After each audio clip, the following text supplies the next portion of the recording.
Tovah Kopan is a co-founder of Lawyer Moms of America, an organization just created in June 2018 by lawyer moms who could not tolerate the separation of migrant children from their families by the U.S. government. The group has grown in numbers very quickly, with almost 18,000 members and counting.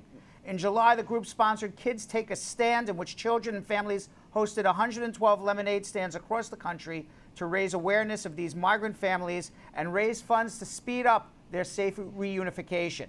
Tovah is with me today to discuss the group and their efforts. Welcome, Tovah. How are you?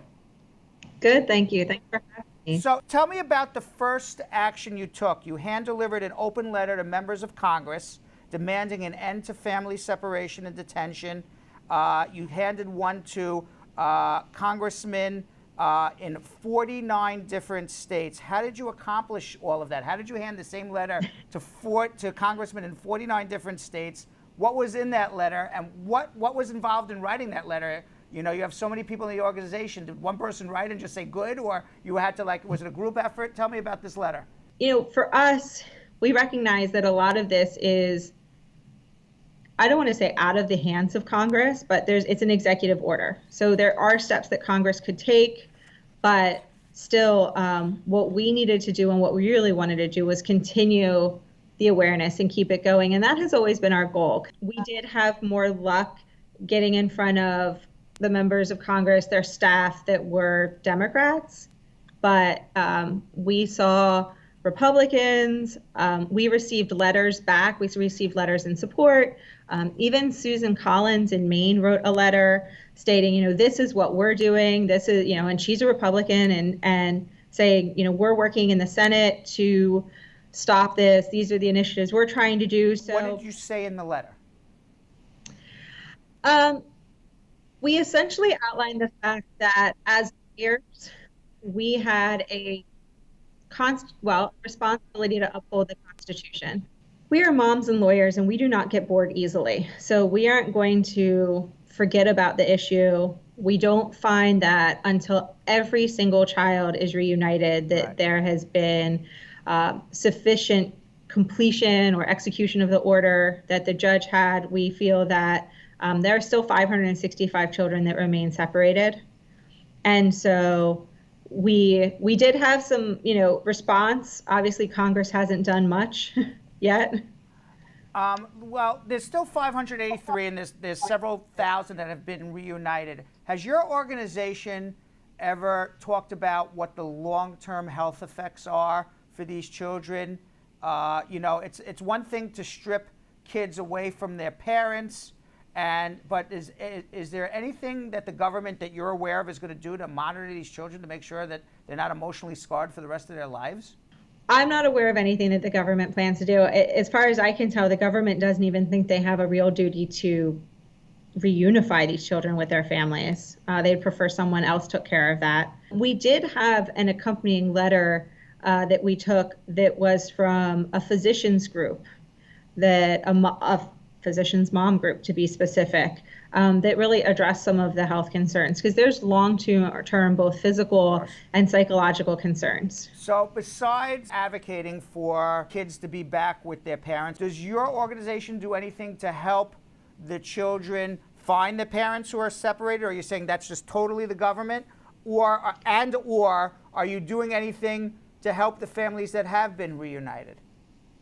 So we have worked closely throughout this time with a project called Project Corazon. And Project Corazon is a connection. There's KIND is involved, the Lawyers for Good Government, American Immigration Council, and their goal is to provide legal services to the families to assist getting the families connected, reconnected. We've raised over $50,000 to support Project Corazon, and what they needed, I mean, as we've seen time and time again, lawyers have stepped up. They volunteered hours, they volunteered their efforts to help, whether it was the immigration ban or whether it's this. But you can only do so much with volunteers. You need volunteer coordinators. You need computers. In the Dilley Detention Center, the water isn't safe to drink, right? So lawyers who come down have to bring their own bottled water. And so we've both raised money to support getting volunteer coordinators involved, to get volunteer coordinators able to, and supervising attorneys, so that they are able to really use all the volunteer attorneys that are there to help. We've also, because we have this group of almost 18,000 and it's on Facebook, we're able to say, all right, well, they need 7 laptops, or they need Post-it notes, and things like that. And we throw an Amazon wish list in our group, and it's filled within a day with laptops and bottled water and whatever they need.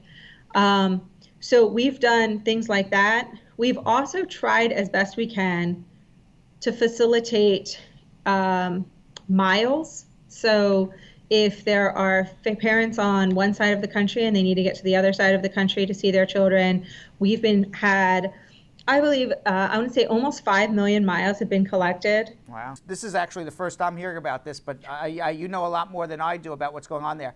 After the government says, okay, we're going to reunite the families, they don't pay for their transportation to reunite them. They say, best of luck, your kid's in New York, you're in California, go find them.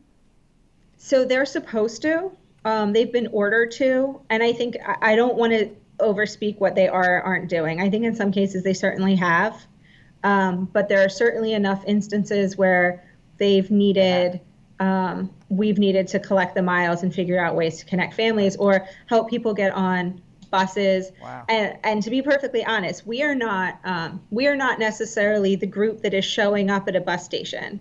But maybe what we're doing is we have a lawyer that contacts us from from an organization, and we can put them in touch with boots on the ground, right? So there are already fantastic groups that have been around for decades supporting the immigration efforts. And it is not our goal to replace what they're doing or supersede what they're doing. It's our goal in the position that we're in that we can connect resources and we can connect people to what they need. And the fact is that many of the people that are trying to be reunited, their first friendly face might be their attorney. One of the fundraisers you did, though, was a lemonade stand, right?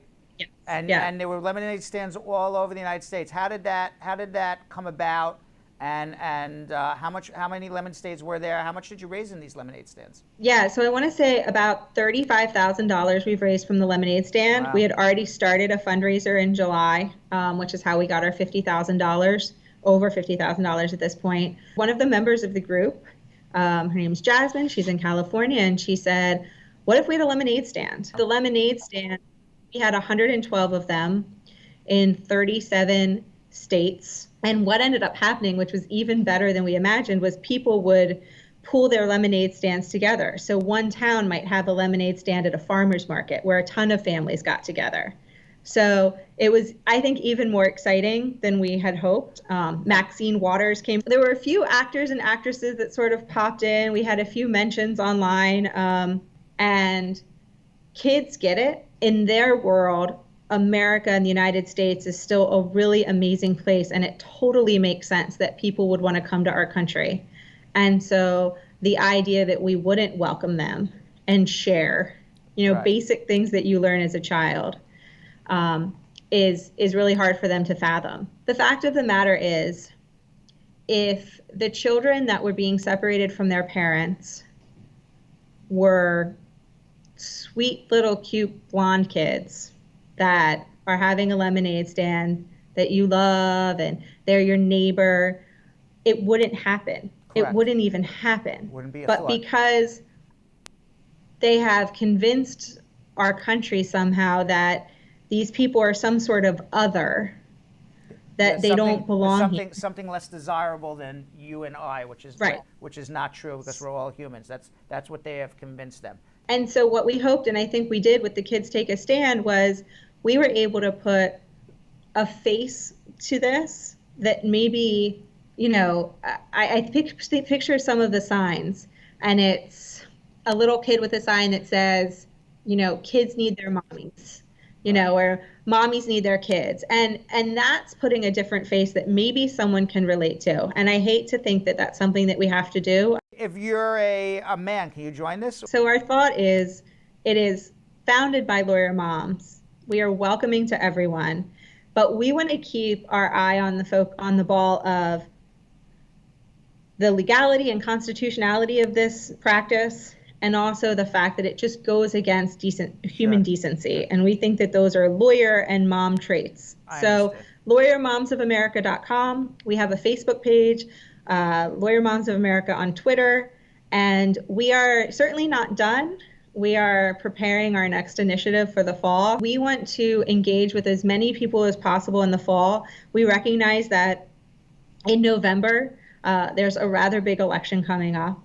And so we are working towards not getting involved in a partisan way, but we want to work on educating people so that they know when they vote, if they're voting for someone who supports, really a humane immigration reform, making sure that there isn't family detention, or someone who doesn't. Well, you're doing a wonderful job, and I really, really, really commend you for really doing all you have done in just one summer. I mean, this sounds like an entire career that you put together in 90 days. It's amazing. You've got people in from every state visiting their congressmen with letters and sit-downs and lemonade stands everywhere. So fabulous, fabulous job. You're not just saying it's wrong, you're doing something about it, and I commend you for that. Thank you so much. If I could just say one thing, there's a lot of really amazing people doing a lot of work that's pretty impressive. I would agree with that. Do you have an American dream?